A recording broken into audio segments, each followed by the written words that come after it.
എല്ലാ കൂട്ടുകാർക്കും നല്ലൊരു ദിവസം ആശംസിച്ചുകൊണ്ട് മാമ്പഴത്തിന്റെ പുതിയ വീഡിയോയിലേക്ക് സ്വാഗതം.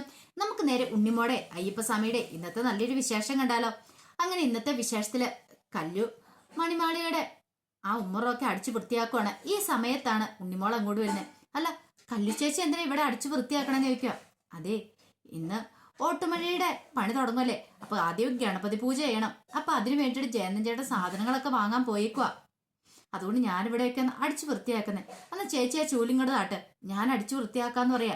ഏയ് വേണ്ട വേണ്ട, നീ വൃത്തിയാക്കണമെന്ന് പറയും. അന്ന് ഒരു കാര്യം ചെയ്യാം, ഞാൻ പോയി വെള്ളം എടുത്തോണ്ടിരാ ഇവിടെ തളിക്കാനുള്ള. അത് വേണ്ട, നീ ഒന്നും ചെയ്യണ്ട, നീ ഇവിടെ നിന്നാ മതി എന്ന് പറയാം.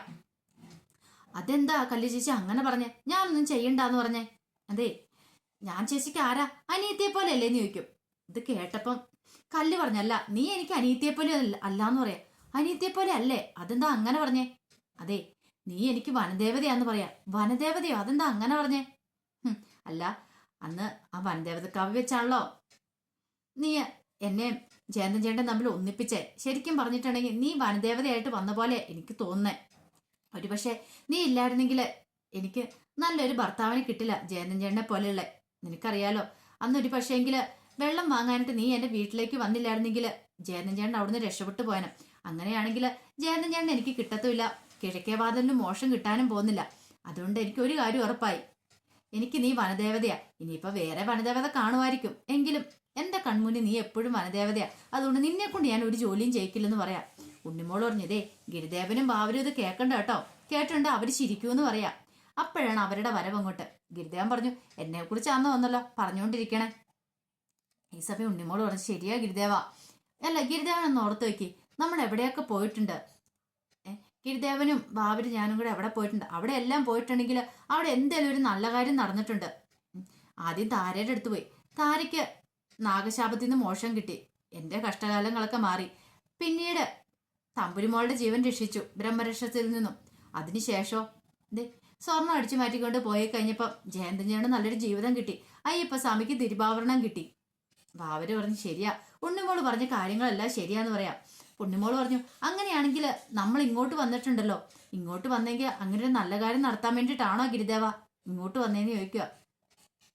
ഈ സമയം ഗിരിദേവൻ പറഞ്ഞു, അതെ ഉണ്ണിമോൾ അങ്ങനെ തന്നെ വിചാരിച്ചോളാം പറയാ. എന്നാലും എന്താ ഗിരിദേവ ആ മണി ഇത് അടിക്കാൻ പറ്റാത്ത?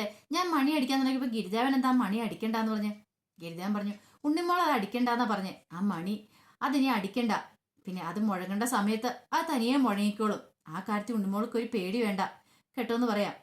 പിന്നെ ഉണ്ണിമോൾ ഇവിടെ വന്നെന്ന് പറഞ്ഞില്ലേ, ഉണ്ണിമോൾ ഇവിടെ വന്നുകൊണ്ട് എന്തെങ്കിലും ഒരു കാര്യങ്ങളൊക്കെ നടക്കുമായിരിക്കും. ഇതിനു മുമ്പ് പോയടത്തെല്ലാം നല്ല കാര്യങ്ങൾ നടന്നില്ലേ, അതുപോലെ തന്നെ ഇവിടെ നടക്കും. പക്ഷെ ഉണ്ണിമോൾക്ക് ഇപ്പൊ ഇച്ചിരി കഷ്ടകാല സമയം കേട്ടോ, ഉണ്ണിമോൾ ഒന്ന് സൂക്ഷിക്കണമെന്ന് പറയാം. ഇത് കേട്ടോ ഉണ്ണിമോൾ പറഞ്ഞു, എനിക്ക് കഷ്ടകാലോ? അതെന്താ ഗിരിദേവ അങ്ങനെ പറഞ്ഞേ? പെട്ടെന്ന് ഉണ്ണിമോൾക്ക് ടെൻഷനായി. എന്തോ ഗിരിദേവൻ മനസ്സിൽ കണ്ടിട്ടുണ്ട്, അതാണ് ഗിരിദേവൻ ഇങ്ങനെ പറയണേ. വെറും വാക്ക് പറയുന്നവനല്ല ഗിരിദേവൻ എന്ന് ഉണ്ണിമോൾക്ക് നന്നായിട്ടറിയാം. എന്താ ഗിരിദേവ, എന്താണെങ്കിൽ എന്നോട് പറ. പക്ഷെ ഉണ്ണിമോളോട് ഒന്നും പറഞ്ഞില്ല. ഗിരിദേവനും ബാവരും അങ്ങോട്ട് പോവുക ചെയ്തേ. ഈ സമയത്ത് കല്ലു പറഞ്ഞു, ഒരു കാര്യം ചെയ്യാം ഉണ്ണിമോളെ, എന്തേലും വെച്ചുണ്ടാക്കണമല്ലോ, എന്തേലും വെച്ചുണ്ടാക്കിയല്ലേ നമുക്ക് കഴിക്കാൻ പറ്റുള്ളൂ. അപ്പൊ നമുക്കൊരു കാര്യം ചെയ്യാം, അടുക്കള വല്ലതും തുറക്കാൻ പറ്റുമോ നോക്കാം എന്നും പറഞ്ഞുകൊണ്ട് അങ്ങോട്ട് ചെല്ലുവാണ്. അങ്ങനെ അവർ സൈഡിൽ കൂടെയൊക്കെ പോയി നോക്കിയിട്ട് അടുക്കളയൊന്നും തുറക്കാൻ പറ്റുന്നില്ല. ഈ സമയം കല്ലു പറഞ്ഞു, ഇനിയിപ്പോ എന്ത് ചെയ്യും? എന്തേലും വെച്ചുണ്ടാക്കി നമ്മൾ കഴിക്കണ്ടേന്ന് ചോദിക്കും. നോക്കട്ടെ, വേറെ എന്തേലും വഴിയുണ്ടോ നോക്കട്ടെ എന്നും പറഞ്ഞ് കല്ലു അങ്ങോട്ട് പോവാ. ഈ സമയത്ത് ഉണ്ണിമോൾ എന്ത് ചെയ്യുവാണ്, അകത്തേക്കൊന്ന് നോക്കുവാണ്. പക്ഷെ ഒന്നും കാണുന്നുണ്ടായിരുന്നില്ല. പിന്നെ പതുക്കെ ആ ജനലിന്റെ ഇച്ചിരി പാളിൽ കൂടെ ഒന്ന് അകത്തേക്ക് നോക്കുമ്പോഴത്തേന് ആ കാഴ്ച കാണുന്നേ, അകത്തൊരു വിഗ്രഹത്തിന് വേണ്ടി രണ്ടുപേര് നിന്നിട്ട് ഇങ്ങനെ കൈപോയി പ്രാർത്ഥിക്കുകയോ എന്തൊക്കെയോ ചെയ്തുകൊണ്ടിരിക്കുന്നു. ഇവിടെ ആരുമില്ലെന്നല്ലേ അമ്മ പറഞ്ഞേ? എന്നിട്ട് ഇതിനകത്ത് ആളുണ്ടല്ലോ. വീണ്ടും ഉണ്ണിമോൾ ഒന്നുകൂടെ നോക്കി, ശരിയാ, അത് ആള് തന്നെയാണ്. ഓഹോ, അപ്പൊ ഇതിനകത്ത് ആൾക്കാരുണ്ട്. എന്നിട്ട് അവരുടെ ശബ്ദമൊന്നും പുറത്തേക്ക് കേട്ടില്ലോ, അതെന്താ പോലും അങ്ങനെ? അപ്പൊ അമ്മ തന്നോട് കള്ളത്തരം പറഞ്ഞാണോ?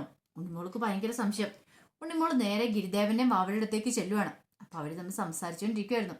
അല്ല ഗിരിദേവ, ഞാനൊരു കാര്യം ചോദിച്ചോട്ടെ, ആ അമ്മ നമ്മളോട് പറഞ്ഞില്ല ഇവിടെ ആരും താമസമില്ലെന്ന്, എന്നിട്ട് ഇവിടെ താമസക്കാരുണ്ടല്ലോ.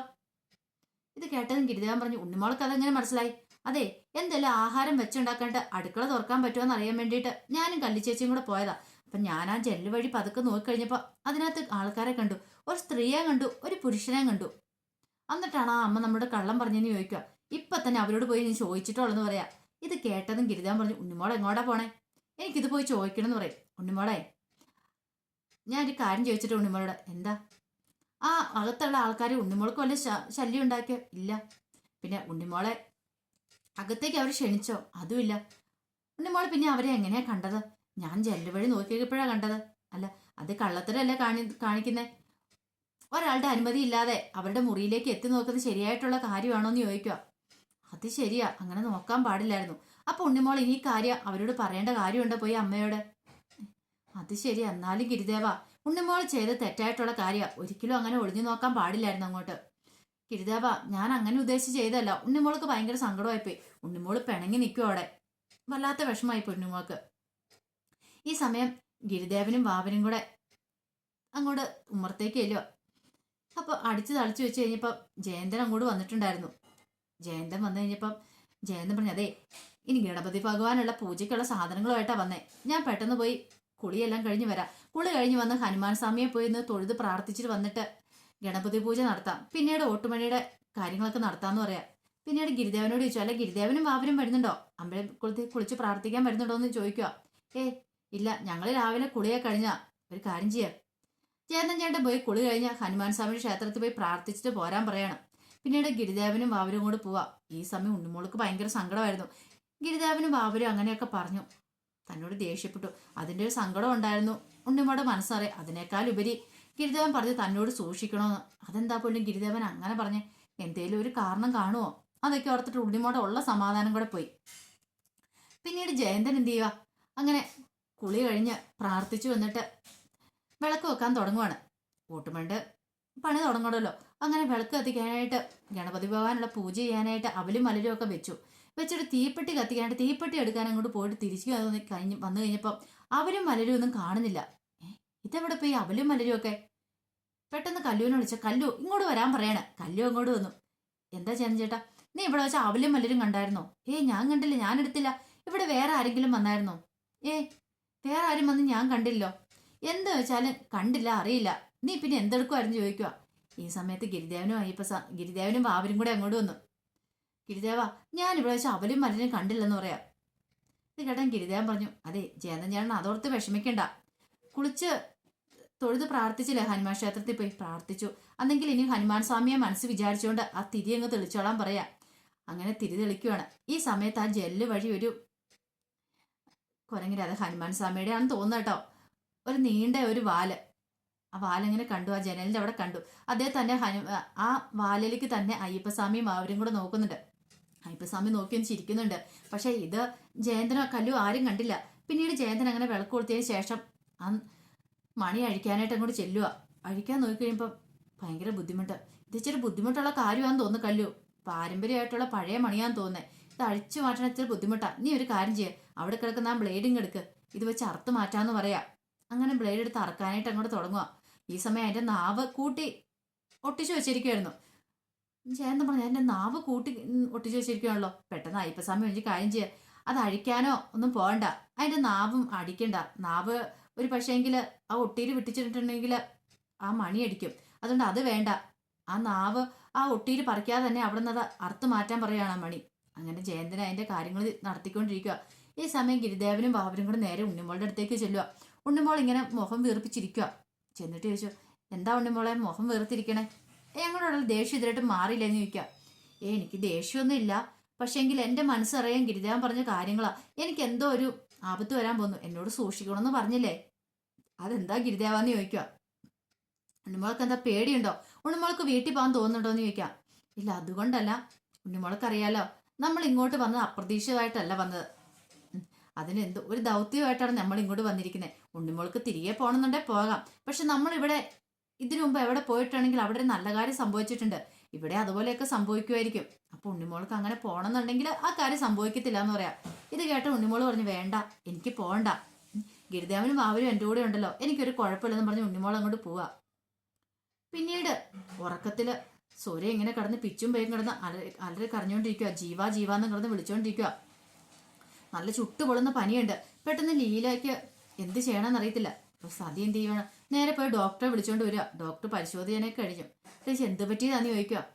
മണിമാളികയുടെ അവിടെ ഉമ്മർത്ത് ബോധമില്ലാതെ കിടക്കുന്നതുകൊണ്ട് ഞങ്ങൾ അങ്ങോട്ട് ചെന്നാ അവിടെ ചെന്ന് മുഖത്ത് വെള്ളമൊക്കെ തെളിച്ചും ബോധം വീണു. ഇവന്റെ ഒരു കുഴപ്പമില്ലായിരുന്നു. ഇവൻ നടന്ന് വീട്ടിലേക്ക് വന്നാ. പിന്നെ ഇതേ ഇത്ര സമയമായിട്ട് ഉറക്കം എഴുന്നേൽക്കാതിരുന്ന് കഴിഞ്ഞപ്പം പോയി വിളിച്ചു കഴിഞ്ഞപ്പോഴാണ് ഇങ്ങനെ പിച്ചും പേയും പറഞ്ഞുകൊണ്ട് കിടക്കണേ. എന്ത് പറ്റിയതാണെന്ന് അറിയില്ല എന്ന് പറയാം. ആ ഡോക്ടർ പരിശോധിച്ചിട്ട് പറഞ്ഞു, ബോധമുള്ള പോലെയാ തോന്നുന്നത്, അൺകോൺഷ്യസ് മൈൻഡ് ഒന്നും അല്ല.